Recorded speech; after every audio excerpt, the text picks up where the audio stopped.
Yeah, good. Okay, hands up if you went to volleyball for second sport. Show of hands. Hands up if you went to frisbee. Ooh, hands up if you went to rounders. Great, okay, so I wonder how you made that decision. Was it because your friends went there? Was it because you really love the sport? Was it because you want to get better at it? I wonder how you made that decision. We're going to be thinking a little bit about choices today, okay? What I'd love you to do as you get your packs out is turn to the person next to you, and I'd like you to start. You're going to have 60 seconds. Don't do it yet. Okay, I want you to turn to the person next to you, and I'd like you to count the number of decisions you think you make in one full day from the moment your alarm clock goes off, okay? So right from the moment you decide whether to hit snooze or get out of bed, go.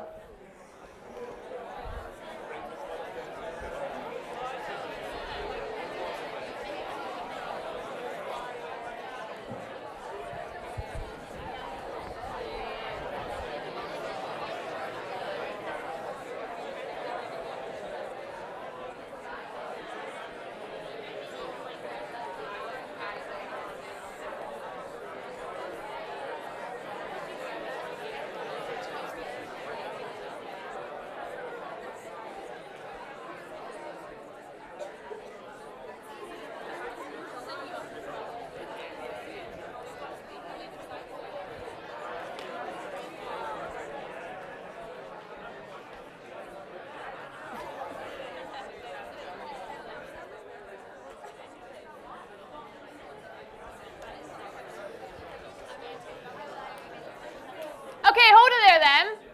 Just a couple of people shout out, how many decisions roughly do you think you make on an average day? 3,000. Does someone count to 3,000 in that 60 seconds? It's pretty impressive. So some researchers would say that we make up to 35,000 decisions on an average day, okay? It's a lot of decisions, right? 226 based on food alone. And then when you think of everything else, just even imagine going to your sport. So I went to play netball with some of the first sport netball girls and with trainees this morning. And I was even thinking about the decisions I was making. When to shout, when to run, when to pass, whether to shoot or to pass. The referee, think about the decisions the umpire's having to make. So many decisions. And I wonder how you go about making your decisions. What do you base them on? What do you look to for these decisions in life? How do you choose your friends? How do you choose which club to play for? Maybe for the older ones, how are you going about choosing your subjects? Where to go for university? What to do after school? And some of these are quite nice decisions to have, right? But there will be some decisions in your life that are much harder to make, that they're really tough, and actually sometimes they're really painful, and maybe the consequences are much greater. A few years ago, my grandfather passed away, and in the final stages of his life, he was unable to make decisions for himself. And so my dad had to make his decisions for him. And now my dad's a doctor, so he was thinking in a medical way, what's best for my father? He was thinking as a son, he was thinking as a brother. How do you make those decisions? Some of them are really tough in life. And I wonder how you go about doing that. Well, this evening we're going to be thinking about one decision that every single person in this room will have to make. And the consequences are the greatest of any decision that you will ever have to make. So we're going to have a read before we go any further, okay? So if you can open your Matthew's Gospels with me to page 15, okay? Page 15 in this book. And there's a little paragraph in the middle, and it's titled, The Narrow and Wide Gate. So I'm going to read those two verses there. So if you can follow along with me, or some of you got booklets, that's great as well. Okay, this is what Jesus says in these verses. He says, "Enter through the narrow gate, for wide is the gate, and broad is the road that leads to destruction, and many enter through it. But small is the gate, and narrow the road that leads to life, and only a few find it." See, Jesus gives us options. 2 gates, 2 roads, 2 destinations. And now a little while later, just a few verses on, he gives us a bit of an illustration, an image, to help us make this decision. So if you flick over the page to page 16, right at the top of the page it says the wise and foolish builders. So we're going to read those verses now as well. And this is Jesus speaking to a large crowd, okay? This is Jesus speaking. And he says, "Therefore, Everyone who hears these words of mine and puts them into practice is like a wise man who built his house on the rock. The rain came down, the streams rose, and the winds blew and beat against that house, yet it did not fall, because it had its foundation on the rock. But everyone who hears these words of mine and does not put them into practice is like a foolish man who built his house on sand. The rain came down, the streams rose, and the winds blew and beat against that house, and it fell with a great crash. See, in our verses this evening, Jesus gives us a decision to make, but he gives us a warning first. So we have a warning and we have a calling. Now, like I said, he's speaking to a large crowd and he's around the Sea of Galilee. And now people in this area would know that when building a house, you had to dig really far down below the kind of hard sand, soft sand, hard sand to hit the rock to build your house on a really firm foundation. Because if you built it on the hard sand, it might be okay at first. In fact, it might even look the same as the house built on the rock. They could look identical, these two foundations, and we don't know what they're built on underneath. But in reality, when the waves come or when the sea comes into the shore, it's going to erode away that sand really quickly, and that house built on the sand is going to fall with a great crash.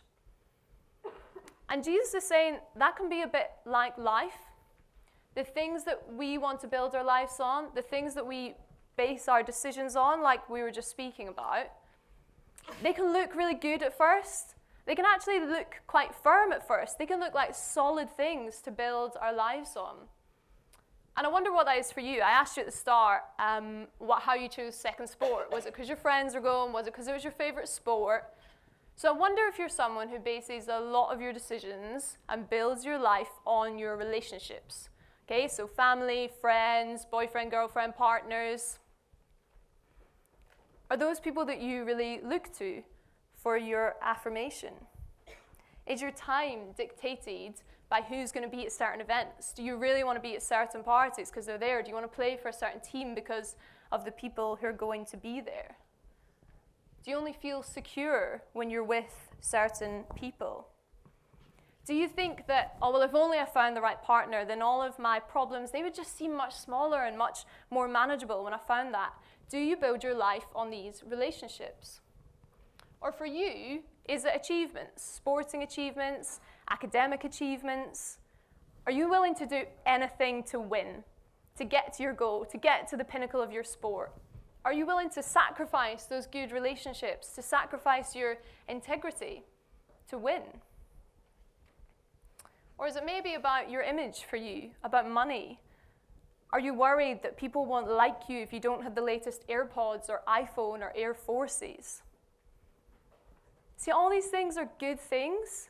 Dave's been speaking to us in the morning. He's spoken about our relationships, the good relationships that God gives us, our talents, our sporting abilities that God gives us to use for Him.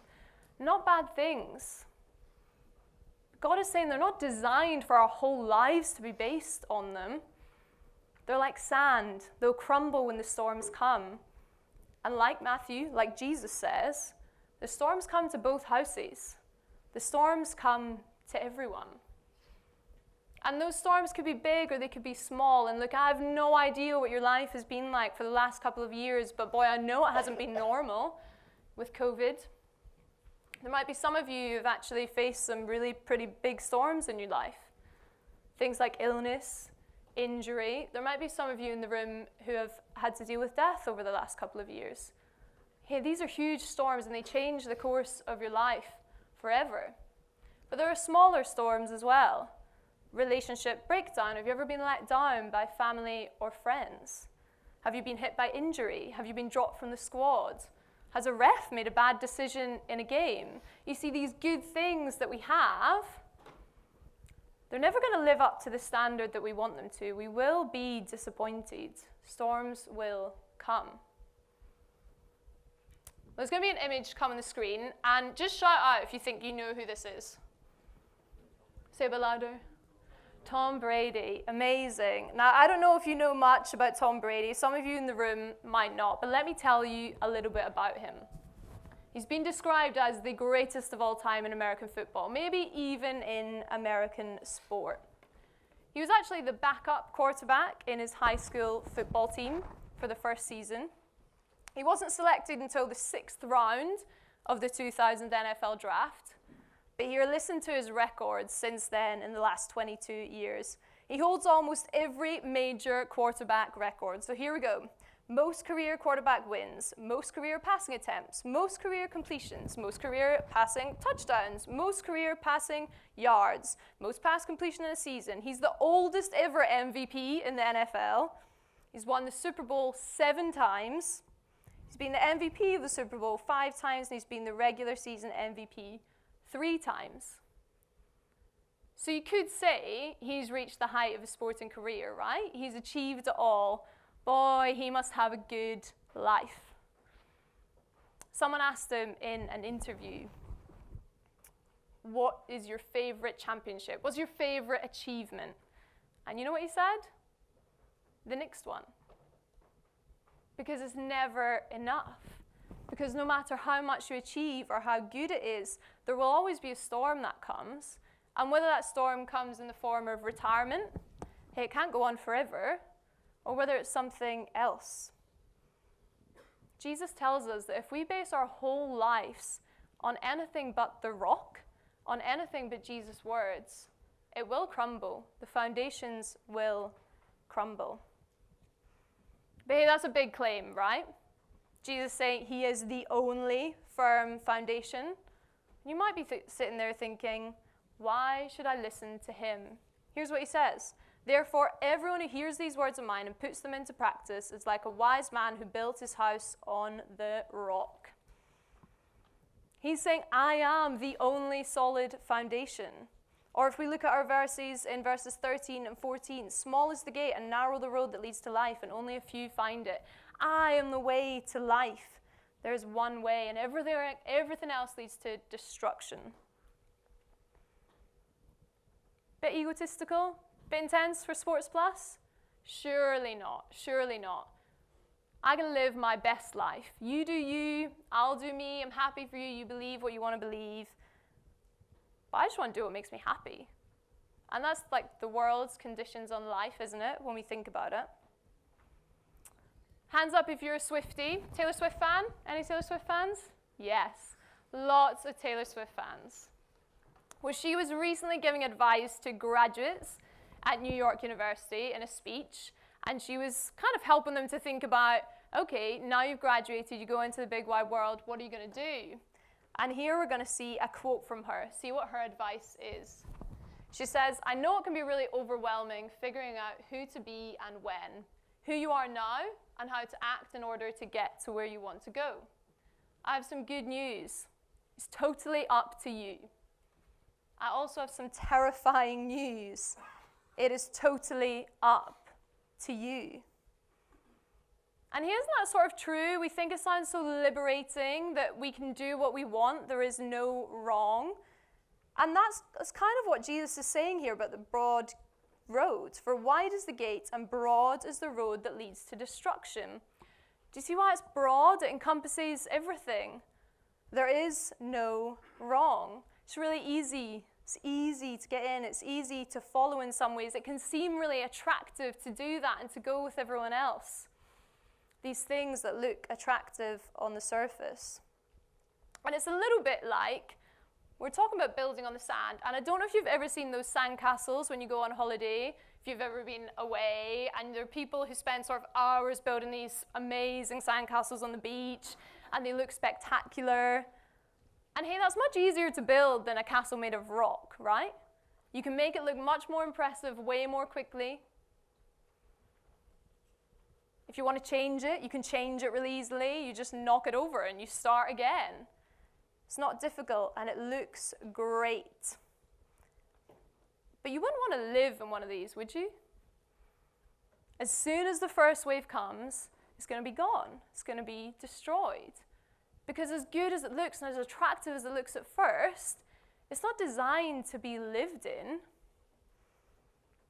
See, Jesus is really, really clear in these verses.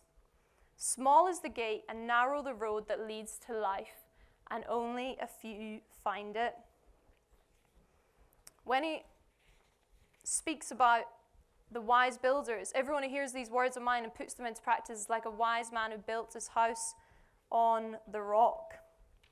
He says there's one way. Do you see why the gate is so narrow? The only way to life is through Jesus Christ. Jesus is calling you. We said at the start, there's a warning. There's your warning. Don't get sucked in by these empty promises, by these fleeting pleasures on the broad path that look so good at first, but that don't deliver on the end. Jesus says, listen to my words. Follow me, and I will lead you to life. And what does that life look like, following Jesus as King? Well, Jesus offers security. Jesus is the constant King who never changes and never leaves you. I wonder if you felt lonely at all over these last couple of years during COVID. Ever felt left out? Have you ever walked into a changing room after a match and the whole team kind of stops talking and looks at you and you realize they've been speaking about you?